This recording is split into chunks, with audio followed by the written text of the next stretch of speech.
9 साल पहले सौरभ के साथ 7 जन्मों की कसम खाने वाली मुस्कान ने उसके शरीर को 6 जगह चाकू से गोदा था।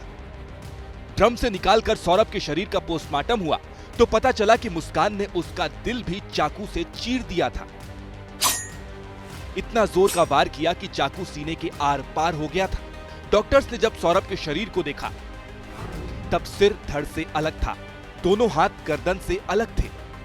सौरभ के सीने पर 3 वार थे, दोनों कलाइयां कटी हुई थी, गर्दन पर भी चाकू का वार था।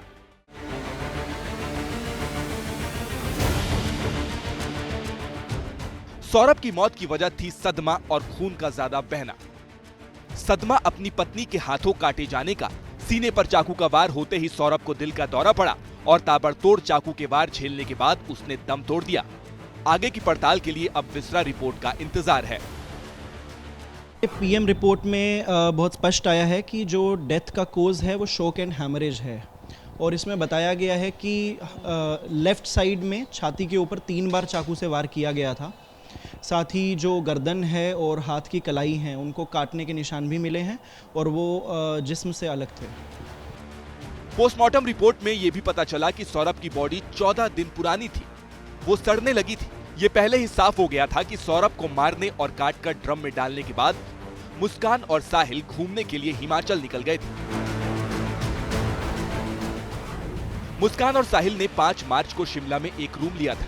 स्टाफ को बताया था कि नई शादी है, हनीमून पर आए हैं। शिमला से 10 मार्च को दोनों कसोल पहुंचे, यहां भी खुद को पति पत्नी बताया और 6 दिन तक कसोल में मौज मस्ती की, हनीमून पर आए हैं। शिमला से 10 मार्च को दोनों कसोल पहुंचे, यहाँ भी खुद को पति पत्नी बताया और 6 दिन तक कसोल में मौज मस्ती। 10 तारीख को आए थे यहाँ पे। इनका नाम साहिल शुक्ला और मुस्कान रस्तोगी नाम था इनका।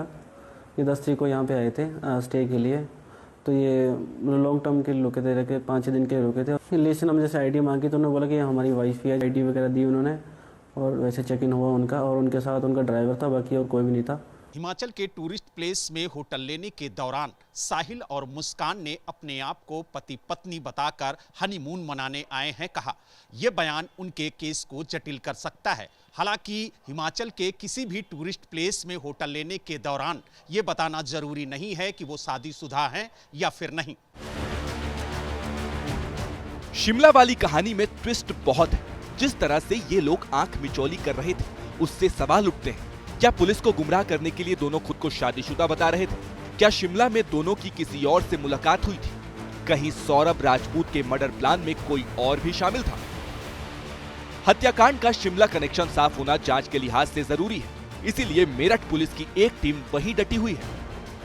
देखिए, ड्राइवर ने अपने बयानों में बताया था कि ये लोग शिमला, मनाली और कसोल गए थे, जिसमें हमारे ड्राइवर के बयानों से पता चला कि किन किन होटल्स में वो गए हैं। वहाँ पर उसके लिए हमारी एक टीम का गठन किया जा चुका है। सीसीटीवी है, जितने भी रजिस्टर एंट्रीज हैं, आधार कार्ड की फ़ोटोज़ हैं, वो सब हम कलेक्ट करें। हर पहलू पर हम विवेचना पर काम कर रहे हैं। जितने भी इसमें लोग आगे आए हैं, जितने भी लिंक में लोग थे, उन सभी से हम पूछताछ कर रहे हैं। पुलिस ने बताया कि इस केस में अब तक 10 से 12 लोगों से पूछताछ कर ली गई है। इसमें वो लोग हैं जिन्होंने साहिल मुस्कान को शिमला में कमरा दिया, जिन्होंने मेरठ में मुस्कान को ड्रम बेचा जिसमें लाश भरी गई, वो जगह जहां से मुस्कान ने 22 फरवरी को चाकू खरीदा और वो जगह भी जहां से मुस्कान ने कुछ दवाई इंजेक्शन खरीदे थे, जिस मेडिकल शॉप से मुस्कान ने नींद की दवाइयां ली।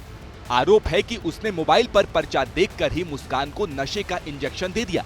ड्रग्स विभाग की टीम ने इस दुकान पर भी छापा मारा और दवा इंजेक्शन की पड़ताल की।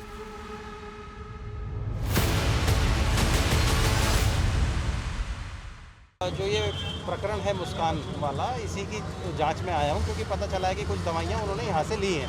तो उन्हीं दवाइयों की जांच के लिए मैं आया हूँ कि क्या दवाइयाँ इन्होंने दी हैं उन्हें, किस तरीके की दवाइयाँ थी, प्रिस्क्रिप्शन दवाइयाँ थी या ओवर द काउंटर दवाइयाँ थी, उसी की जांच चल रही है। सौरभ की हत्या में एक नया ट्विस्ट सट्टेबाजी का भी आया है।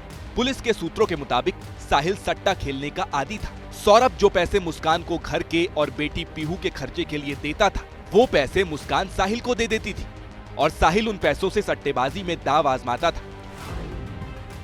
पुलिस को शक है कि कहीं पैसे के विवाद में तो सौरभ की हत्या नहीं हुई।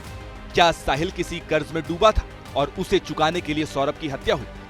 क्या सौरभ को मारकर इंश्योरेंस के पैसों की हेरफेर की प्लानिंग तो नहीं थी? साहिल को सट्टा खिलाने वाले अब पुलिस के रडार पर हैं। वहीं हत्या के बाद तंत्र मंत्र से जुड़े कुछ लोग भी साहिल के घर के पास रेकी करते देखे गए हैं। यहाँ भी सुरक्षा बढ़ा दी गई है। आप देख सकते हैं कि साहिल के घर पर ताला लगा हुआ है और साथ ही साहिल के घर की जो सुरक्षा है वो बढ़ा दी गई है। भारी तादाद में जो पुलिस है वो यहाँ पर तैनात कर दी गई है, क्योंकि जो अधिकारियों को जानकारी मिली है उसके मुताबिक कुछ लोग यहाँ पर साहिल के घर की रैकी करते हुए पाए गए और पता ये भी चला है कि वो लोग अंदर जा कर के देखना चाहते थे कि किस तरीके से तंत्र विद्या होती है, इसीलिए यहाँ पर जो सुरक्षा है वो बढ़ा दी गई है।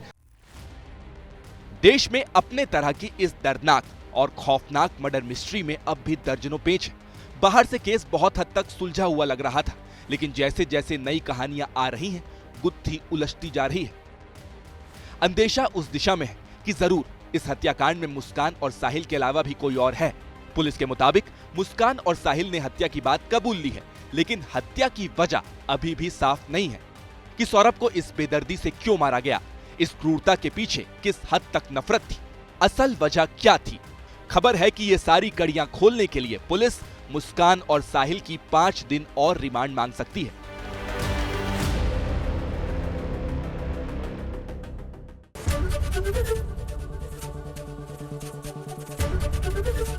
एबीपी गंगा, खबर आपकी, जुबान आपकी।